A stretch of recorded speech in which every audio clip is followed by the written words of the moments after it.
سامعین کرام، پاک ماؤں کی مقدس اولادیں آج کے ذکر کی زینت بنتی ہیں،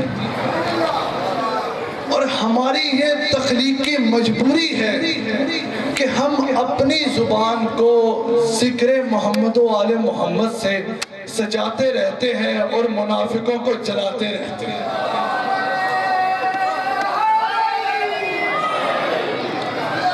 مولا آپ کو سلامت رکھے۔ مولا آج کے دن کے صدقے آپ کی تمام حاجات کو اپنے بارگاہ میں قبول و منظور فرمائے۔ اجازت ہے کہ آپ کے دلوں کو فضائل محمد و آل محمد سے منور کیا جائے۔ سامعین کرام، میں نے آپ کے سامنے قرآن کریم کی سورہ مبارک القمر کی 22ویں آیت کو تلاوت کرنے کا شرف حاصل کیا ہے۔ ارشاد رب العزت ہے کہ ہم نے قرآن کو نصیحت کے لیے آسان کر دیا، تو کیا کوئی نصیحت حاصل کرنے والا ہے؟ اب اس آیت میں اللہ تمام قاریان قرآن کے لیے، تمام متمسکین قرآن کے لیے، تمام عاشقان قرآن کے لیے ایک پیغام دے رہا ہے کہ قرآن کو پڑھو اور اس سے نصیحت حاصل کرو۔ اللہ اکبر، گھبرائیں اسے کلام دے۔ سامعین کرام، قرآن کو صرف تلاوت مت کرو بلکہ اس سے نصیحت حاصل کرو۔ نصیحت کیسے حاصل ہوگی؟ کہ قرآن کو پڑھنے کے ساتھ ساتھ جو واقعات انبیاء نے بتائے اس کے ترجمے کو بھی ساتھ ساتھ پڑھو اور قرآن سے نصیحت حاصل کرو۔ اب قرآن سے نصیحت کیسے حاصل ہوگی؟ کہ ہمیں قرآن پر تدبر کرنا پڑے گا، قرآن پر تفکر کرنا پڑے گا۔ جب تک قرآن پر تدبر و تفکر نہیں کیا جائے گا، قرآن سے نصیحت حاصل نہیں ہوگی۔ ہمیں قرآن پر تدبر و تفکر کرنا پڑے گا۔ جب تک تدبر و تفکر نہ ہوگا تب تک قرآن سے ہمیں فیض حاصل نہیں ہو سکتا، بلکہ اس کے برعکس نقصان ہی ہوگا۔ اور یہ میں نہیں کہہ رہا بلکہ قرآن کریم میں دوسری سورہ البقرہ کی 26ویں آیت میں ارشاد ہو رہا ہے، یُضِلُّ بِهِ کَثِیرًا، بہت سے لوگوں کو گمراہی میں چھوڑ دیتا ہے۔ سامعین کرام، اگر قرآن سے فیض حاصل کرنا ہوگا تو قرآن پر تدبر کرنا پڑے گا، قرآن پر تفکر کرنا پڑے گا۔ جب تک قرآن پر تدبر و تفکر نہیں ہوگا، اس کی وجہ سے ہمارے عقائد میں اختلاف پیدا ہو سکتا ہے۔ اور اس کی دلیل یہ دینا چاہوں گا کہ ایک طبقہ ہے جس سے آپ سب واقف ہوں گے، ملت اسلامیہ میں ایک طبقہ ہے جو کہ قرآن کی تلاوت تو کرتا ہے لیکن وہ توسل کے قائل نہیں، وسیلے کے منکر ہیں۔ یعنی کہ قرآن کی، میں اپنے نوجوان بھائیوں کے لیے عرض کر رہا ہوں، بزرگ تو بہتر جانتے ہیں کہ قرآن کی تلاوت تو کرتا ہے لیکن محمد و آل محمد کو وسیلہ نہیں مانتا۔ کیسی عجب بات ہے کہ قرآن کی تلاوت تو کرتے ہیں لیکن نبیوں کو، محمد و آل محمد کو وسیلہ نہیں مانتے۔ اور جب ان سے پوچھا جائے کہ آپ کا یہ عقیدہ کس بنیاد پر ہے، آپ ایسا کیوں کرتے ہیں، تو یہ قرآن کریم کی سورہ الحمد کی 5ویں آیت سناتے ہیں، ایاک نعبد و ایاک نستعین، کہ ہم تیری عبادت کرتے ہیں اور تجھی سے مدد مانگتے ہیں۔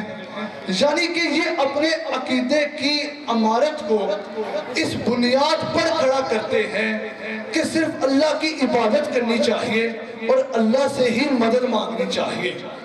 بے شک صرف اللہ کی عبادت کرنی چاہیے اور اللہ سے ہی مدد مانگنی چاہیے، لیکن یہ جو آیت بتائی آپ نے کہ ایاک نعبد و ایاک نستعین، ہم تیری ہی عبادت کرتے ہیں، اب اس میں عبادت کا ذکر ہو رہا ہے پہلے حصے میں، پھر دوسرے حصے میں مدد کا تذکرہ ہو رہا ہے۔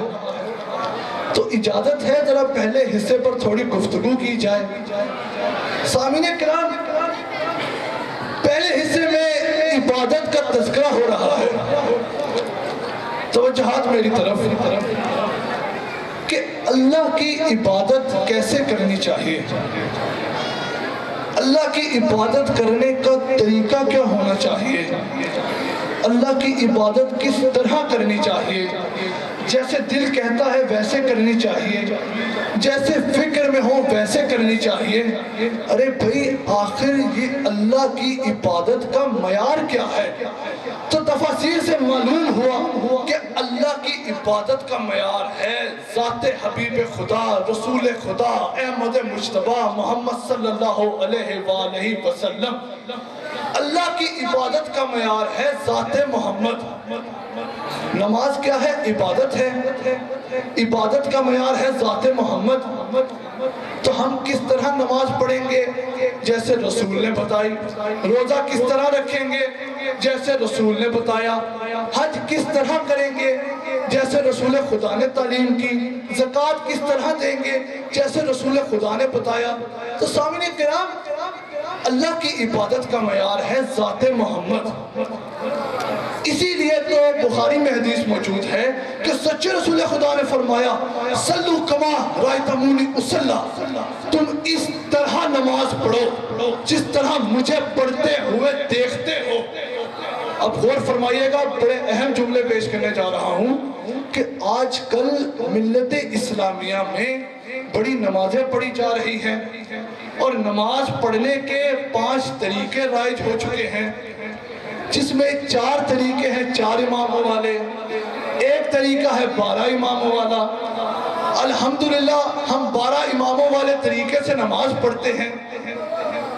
ہماری مجبوری یہ ہے کہ رسول خدا نے فرمایا نماز اس طرح پڑھو جس طرح مجھے پڑھتے ہوئے دیکھتے ہو. تو آئیے ذرا 4 طریقے بتانے والے، توجہ میری طرف، 4 طریقے بتانے والے چاروں اماموں کے پہلے امام ابو حنیفہ کی خدمت میں پہنچے اور عرض کی کہ آپ نے نبی کو کتنی مرتبہ نماز پڑھتے ہوئے دیکھا؟ تو تاریخ نے بتایا کہ نماز تو نماز، انہوں نے تو کبھی رسول کو نہیں دیکھا.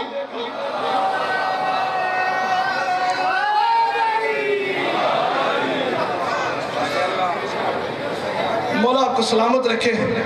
وہ مختصر کر کے موضوع کو مکمل کرتا چلوں کہ بھئی تاریخ نے بتایا یہ تو نبی کے دنیا سے جانے کے 80 سال بعد تشریف لائے.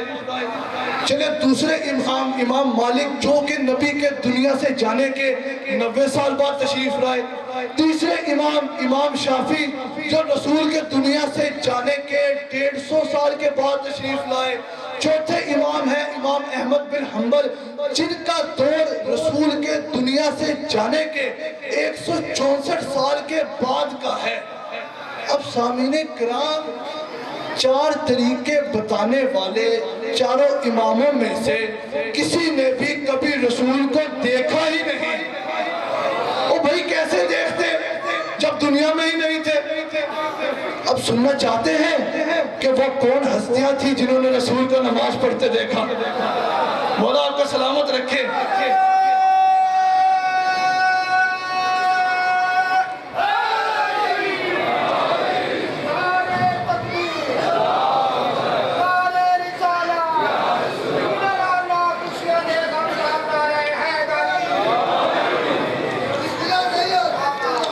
مولا آپ کو سلامت رکھے. مولا آپ کو جو غم نہ دے سوائے غم حسین کہ آپ کی تمام حاجات کو پورا فرمائے. سامعین کرام، ایک طریقہ 12 اماموں والا. الحمدللہ ہم 12 اماموں والے طریقے سے نماز پڑھتے ہیں. تو آئیے پھر جب ان چاروں سے پوچھا ہے تو ان 12 سے بھی پوچھ لیتے ہیں. سامعین کرام، اسی لیے ہم پہنچے امام علی کی 12 اماموں کے پہلے امام علی ابن ابی طالب کی خدمت میں جب پہنچے اور عرض کی کہ یا مولا آپ نے رسول کو کتنی مرتبہ نماز پڑھتے ہوئے دیکھا، تو تاریخ نے بتایا علی ابن ابی طالب وہ ہے کہ جس نے رسول کو سب سے پہلے نماز پڑھتے ہوئے دیکھا، دوسرا امام وہ ہے جس نے نبی کے پہلو میں کھڑے ہو کر نبی کو نماز پڑھتے ہوئے دیکھا، تیسرا امام وہ ہے جس نے نبی کی پشت پہ سوار ہو کر نبی کو نماز پڑھتے ہوئے دیکھا۔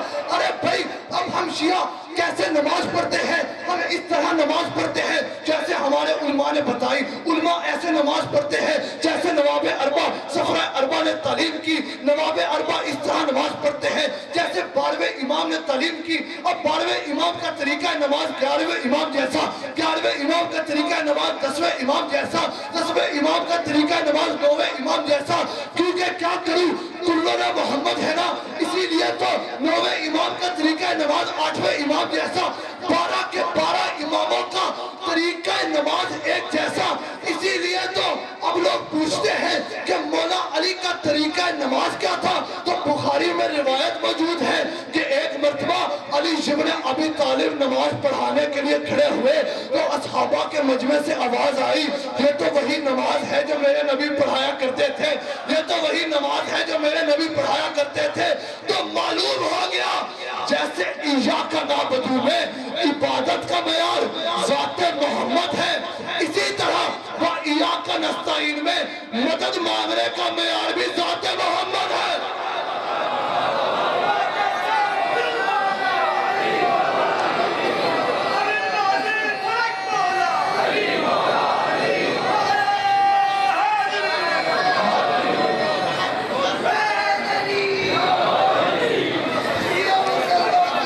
مختصر وقت میں میری کوشش ہے کہ اپنا عنوان آپ کے اسلام کے دامن میں محفوظ تجیلے ہیں، اسلام کے دامن میں محفوظ تجیلے ہیں، ایک ضربے کی ملا ایک سجدہ جمی، نعرہ حیدری۔ سامعین کرام پہلے حصے پر نظر ڈالی تو معلوم ہو گیا کہ عبادت کا معیار ہے ذات محمد۔ اب دیکھنا یہ پڑے گا کہ نبی اللہ سے مدد کیسے مانگا کرتے تھے، نبی کا اللہ سے مدد مانگنے کا طریقہ کیا تھا۔ جملہ عرض کر دوں، اگر تو نبی نے یا اللہ کہہ کر مدد مانگی تو پھر ہمیں بھی یا اللہ کہنا چاہیے، لیکن اگر کائنات کا نبی خیبر میں ناد علی پڑھتا نظر آئے تو پھر ہمیں بھی ناد علی پڑھنا چاہیے۔ سامعین کرام بلکہ گھبرانے کی تو بات ہی نہیں، آئیے قرآن سے پوچھتے ہیں کہ نبی اللہ سے مدد مانگا کیسے کرتے تھے۔ تو قرآن میں نبی کی یہ دعا موجود ہے کہ میرے نبی نے ہاتھ اٹھائے اور سورہ بنی اسرائیل کی 80ویں آیت میں وَجَعَلْ لِي مِن لَدُنْكَ سُلْطَانًا نَصِيرًا، میرے لیے ایک طاقت قرار دے جو میری مددگار ہو۔ اب یہاں تو بحث کا رخ ہی تبدیل ہو گیا۔ بھئی نبی نے قرآن میں دعا موجود ہے کہ نبی اللہ سے مدد ہی نہیں مانگ رہے، نبی تو اللہ سے مددگار مانگ رہے ہیں۔ واضح فرمایا کہ اے پالنے والے تو میرے لیے میرا مددگار بھیج دے۔ سامعین کرام اب سوال یہ ہے کہ یہ نبی کا مددگار کون ہے، یہ نبی کا ناصر و نصیر کون ہے؟ تو تفسیر سے معلوم ہو گیا کہ نبی کے ناصر و نصیر سے مراد، نبی کے مددگار سے مراد اور کوئی نہیں بلکہ صرف اور صرف علی ابن ابی طالب۔ گھبراؤ سے کلام نہیں، جان سے ذہن کی ذرا گفتگو ہے۔ سامعین کرام نبی نے قرآن میں دعا کر کے علی کو اللہ سے اپنا مددگار بنایا ہے۔ میں پھر عرض کرتا چلوں کہ نبی نے علی کو خود اپنا مددگار نہیں بنایا بلکہ اللہ سے کہا کہ اے پالنے والے تو علی کو میرا مددگار بھیج دے۔ جملہ بڑا ضروری ہے کہ نبی نے علی کو خود اپنا مددگار نہیں بنایا بلکہ اللہ سے کہا کہ تو میرے بھائی علی کو میرا مددگار بنا دے، اس لیے کیونکہ علی نبی کی گود میں موجود ہے، علی نبی کے ہاتھوں پر موجود ہے، علی نبی کے کندھوں پر موجود ہے، شب ہجرت نبی کے بستر پر موجود ہے، احد میں موجود ہے، بدر میں موجود ہے، خیبر میں موجود ہے، خندق میں موجود ہے۔ اور صرف یہی نہیں بلکہ اسی قرآن میں موسیٰ اپنے بھائی ہارون کے لیے کہہ رہے ہیں کہ اے رب العالمین تو میرے بھائی ہارون کو میرا خلیفہ بنا دے۔ تو نہ تو محمد نے اپنے بھائی علی کو اپنا مددگار خود بنایا، نہ تو موسیٰ نے اپنے بھائی ہارون کو اپنا خلیفہ خود بنایا، بلکہ اللہ سے کہا کہ اے پالنے والے تم میرے بھائی علی کو میرا مددگار بنا دے، اے رب العالمین تم میرے بھائی ہارون کو میرا خلیفہ بنا دے۔ تو سامعین کرام، کائنات کی دو شریعتوں نے، کائنات کے دو نبیوں نے، دو معصوموں نے ایک پیغام دے دیا ہے کہ جو خود سے بنایا جائے وہ شرک ہوتا ہے، جسے اللہ بنا کر بھیجے وہ توحید و دین ہوتا ہے۔ ارے اسی لیے تو نہ محمد نے علی کو خود اپنا مددگار بنایا بلکہ اللہ سے کہہ کر بنوایا، نہ موسیٰ نے اپنے بھائی ہارون کو خود اپنا خلیفہ بنایا بلکہ اللہ سے کہہ کر بنوایا۔ تو کائنات کے دو نبیوں نے ایک پیغام دے دیا کہ شرک کسے کہتے ہیں، توحید کسے کہتے ہیں۔ ارے بھائی ذرا تاریخ اٹھا کر دیکھو، جو خود سے بنایا جائے وہ شرک ہوتا ہے، جسے اللہ بنا کر بھیجے وہ توحید و دین ہوتا ہے۔ اب شرک کہاں ہے، توحید کہاں ہے، شکیفہ کہاں ہے، قدیر کہاں ہے؟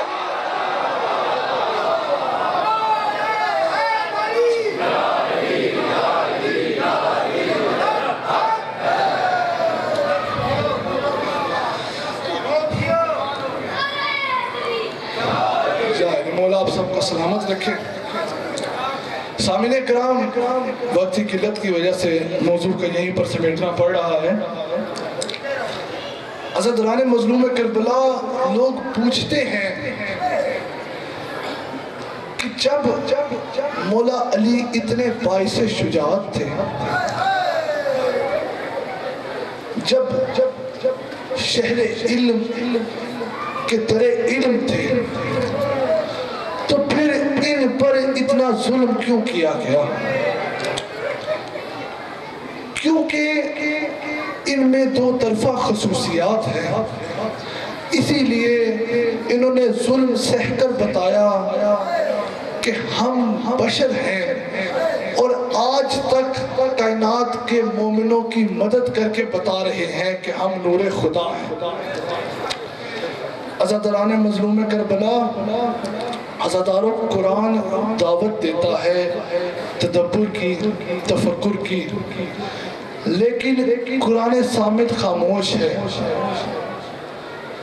اور جب قرآن پر تدبر کیا جائے گا، تفکر کیا جائے گا، تو یہ قرآن خود بولے گا یا علی مدد۔ بس عزاداران مظلوم کربلا، میرے ایک سوال ہے کہ نہ ہم نے قرآن کو پڑھا بلکہ اپنے علماء سے سنا ہے، نہ ہمارے اندر وہ تلفظ ادائیگی ہے، لیکن جن ملونوں نے میرے مولا پر ظلم کیا وہ تو تفسیر قرآن جانتے تھے، انہوں نے تو سچے رسول خدا سے قرآن سنا تھا، لیکن پھر بھی وہ دروازہ جس پر میرا نبی سلام کرتا تھا، نبی کے دنیا سے جانے کے کچھ دیر بعد اس دروازے سے آگ کے شعلے بلند ہونے لگے۔ اللہ اکبر، اللہ اکبر۔ عزاداروں، وہ دروازہ کہ جس پر میرا نبی پہنچتے ہی صدا بلند کرتا تھا، السلام علیکہ یا اہل بیت نبوہ، کچھ دنوں کے بعد اس دروازے سے صدا بلند ہوئی کہ بابا مجھ پہ اتنے ظلم ٹوٹے کہ اگر دنوں پر ٹوٹتے تو راتوں میں تبدیل ہو جاتے۔ اللہ اکبر۔ بس عزاداران مظلوم کربلا، مسائل مختصر کر دیے، آخری جملہ پیش کرنے لگا ہوں۔ 19 ماہ رمضان کی رات میرا امیر کائنات، میرا مولا علی ابن ابی طالب لہو لہام ہے، سر دو پار ہو چکا ہے، اپنے بچوں کے ساتھ بیٹھے ہیں، اور تمام رات میرے مولا کی وصیحتوں میں گزر گئی۔ کچھ کچھ عام وصیحتیں کی، کچھ خاص وصیحتیں کی. پھر شہزادے حسن کو بلایا. شہزادی زینب کا ہاتھ مولا حسین کا ہاتھ جناب حسن کے ہاتھ میں دیا اور کہا حسن تم میرے بعد امام وقت ہو، اپنے بہن بھائیوں کا خیال رکھنا. دیکھا کہ غازی عباس کچھ دور کھڑے رو رہے ہیں. غازی عباس کو بلایا اور ایک باپ نے اپنے بیٹے کے بازوؤں کا بوسہ لیا اور کہا حسین غازی عباس کے بازو تیرے حوالے. پھر شہزادی زینب کو بٹھایا اور کہا بیٹا زینب کربلا میں تیرا بھائی حسین شہید کر دیا جائے گا لیکن تم صبر کرنا. کہا بیٹا زینب تیری چادر چھین لی جائے گی لیکن تم صبر کرنا. کہا بچوں کو تماچے مارے جائیں گے لیکن تم صبر کرنا. میری شہزادی خاموش ہو گئی. عزاداروں پھر وہ وقت آ گیا کہ جب کربلا میں 10 محرم کو غازی عباس نے علم کے اوپر خشک مشکیزہ لگایا اور جب دریا کی طرف روانہ ہونے لگے تو شہزادی زینب نے بلایا. غازی عباس پہنچے اور بی بی نے ایک بڑا دردناک جملہ کہا کہ عزاداران مظلوم کربلا شہزادی فرماتی ہے کہ عباس بابا نے مجھے شب شہادت بتایا تھا کہ حسین کربلا میں شہید کر دیا جائے گا، میری چادر چھین لی جائے گی، لیکن میں سوچتی تھی کہ جس کا عباس جیسا بھائی ہو اس کے سر سے چادر کون چھین سکتا ہے. عباس جاؤ زینب کے پردے کا خدا حافظ. لعنت اللہ علی قوم الظالمین. بر محمد و آل محمد صلوات.